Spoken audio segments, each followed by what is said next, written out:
Hello and welcome as we continue our mini Bible studies as we prepare for this Sunday worship, which is Reformation Sunday. If you want, as you are joining us for live stream worship, wear red. No one else may notice, but we have red that we use on Reformation, so wear red if you like. Today's Thursday, the 22nd, and we prepare for Reformation, as I said, with the gospel reading for today, for Sunday, from John chapter 8, verses 31 through 36, and this is standard for Reformation Sunday, so you've heard this many times. If you've been a Lutheran all your life, you've heard this many, many, many, many times. Jesus speaks of truth and freedom as spiritual realities known through his word. He reveals the truth that sets people free from sin. Jesus said to the Jews who had believed in him, "If you continue in my word, you are truly my disciples, and you will know the truth, and the truth will make you free." They answered him, "We are descendants of Abraham and have never been slaves to anyone. What do you mean by saying, 'You will be made free'?" Jesus answered, "Truly I tell you, everyone who commits sin is a slave to sin. The slave does not have a permanent place in the household. The Son has a place there forever. So if the Son makes you free, you will be free indeed." The Gospel of the Lord. Thanks be to God. Jesus knows that humanity needs a new spiritual birth in order to become God's children. Yet the people he encounters throughout the Gospels cannot yet recognize this truth, and that includes his own disciples. Verse 31, Jesus again points out that the crowd is living under a misguided belief. So instead of affirming the crowd in what they believe, Jesus challenges them and thereby challenges us too in this present day and age. "If you continue in my word, you are my disciples, and you will know the truth, and the truth will make you free." Jesus' language here about freedom describes a change of status. And the Greek word for free expresses the transition from being a slave with no rights or no ability to protect oneself into being a free person who is able to claim personhood or citizenship or whatever word fits best in the Roman world. This definition helps to explain the Jews' response to him in the next verse, because they're not thinking Roman world, they're thinking Hebrew world. They respond, "We are descendants of Abraham and have never been slaves to anyone. What do you mean by saying you will be made free?" It's almost ironic that those who are listening would say that they've never been slaves to anyone. They're currently suffering oppression under the Roman Empire, enforced by a military presence. That in and of itself seems to me a form of slavery, and they also seem to be ignoring most of their history, in which they were oppressed by one nation or another throughout different times in their history.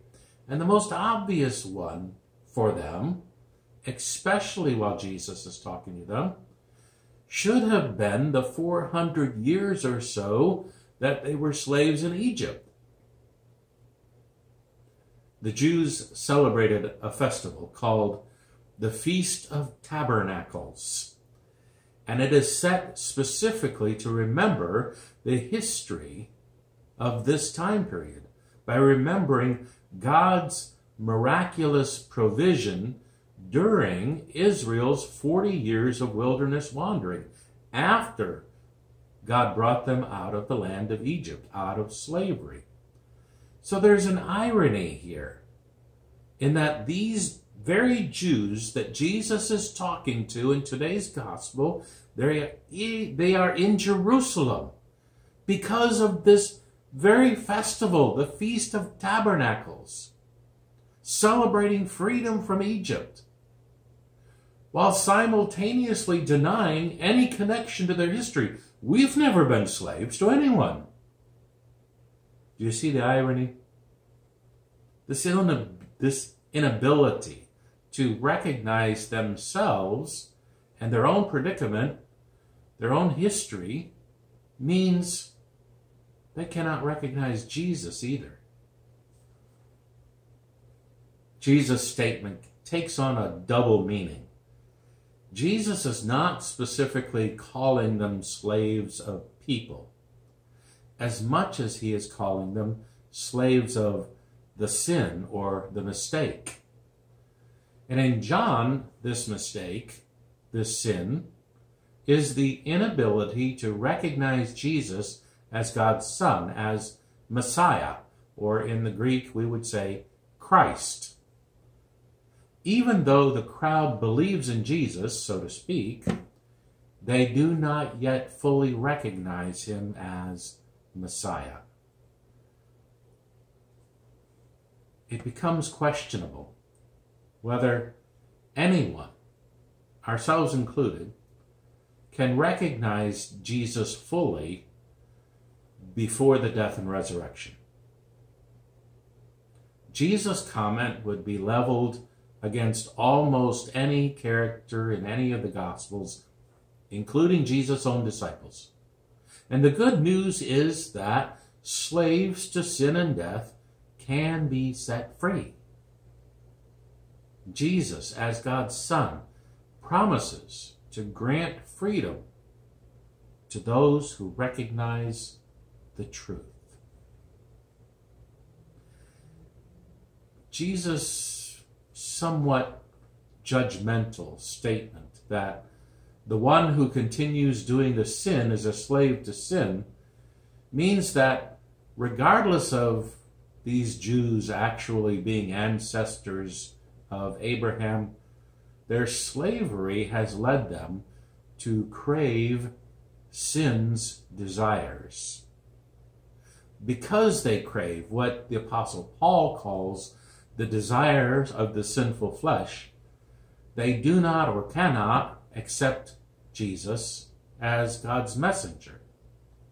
Freedom from sin's household, living in sin, would mean that these children of Abraham could return to their actual identity as children of Abraham and welcome Jesus, God's messenger, just as Abraham welcomed God's messengers.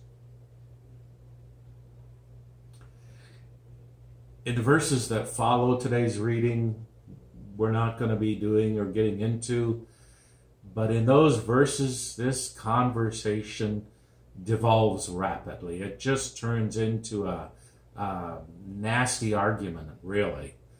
And the crowd maintains that they are children of Abraham.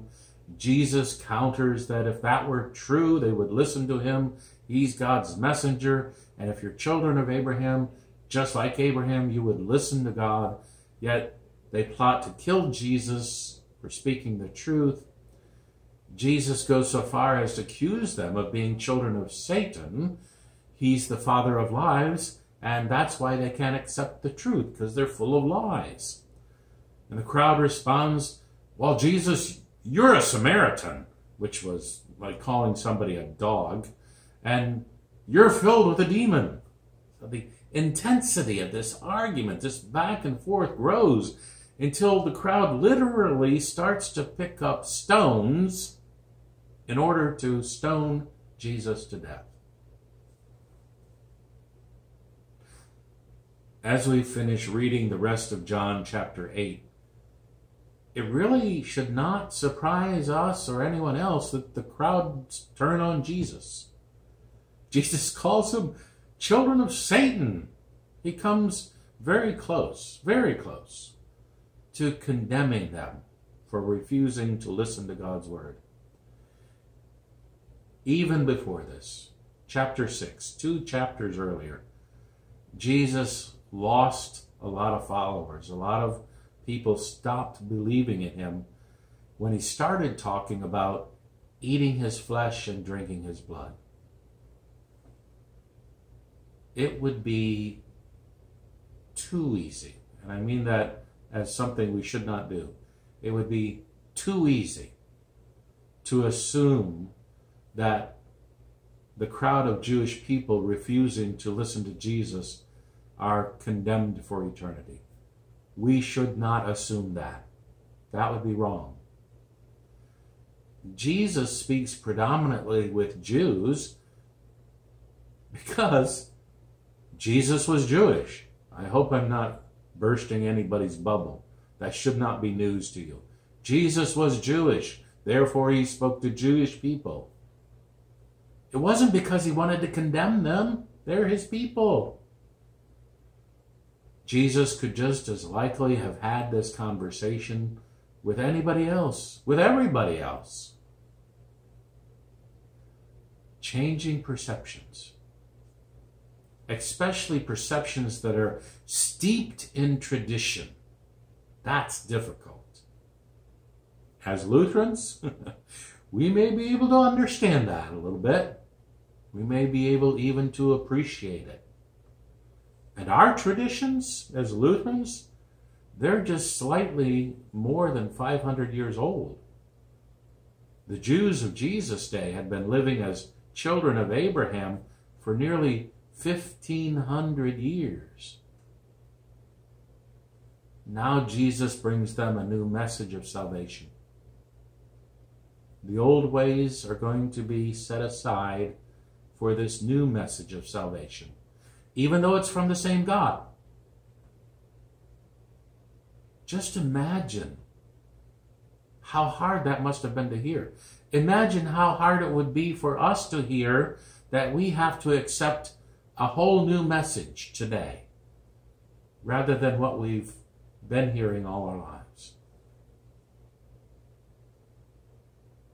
Frankly, without the gift of hindsight, that we can look back at what's going on in this gospel, even about Jesus telling people we're going to have to eat his flesh and drink his blood, that would sound insane if we didn't have hindsight to look back, knowing what we know today.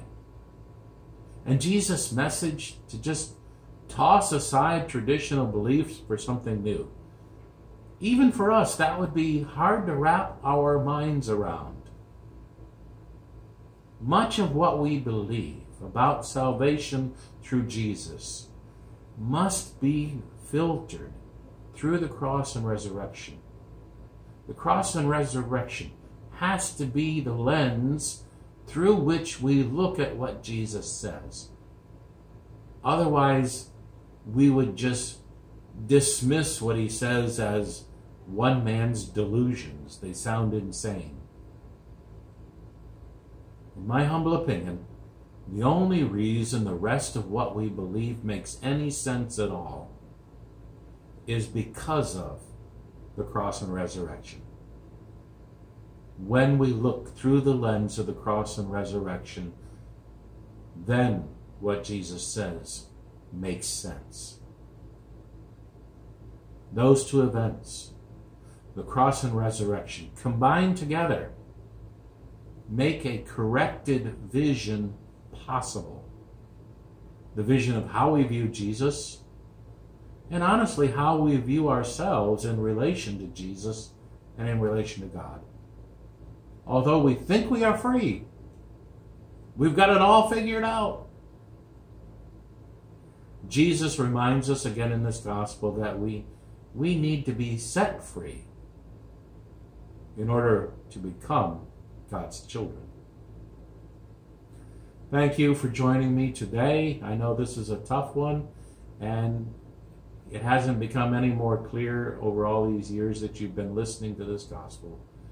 But I appreciate your staying with me through this video, and I look forward to being able to share the gospel with you again on Sunday, Reformation Sunday, October the 25th, 2020.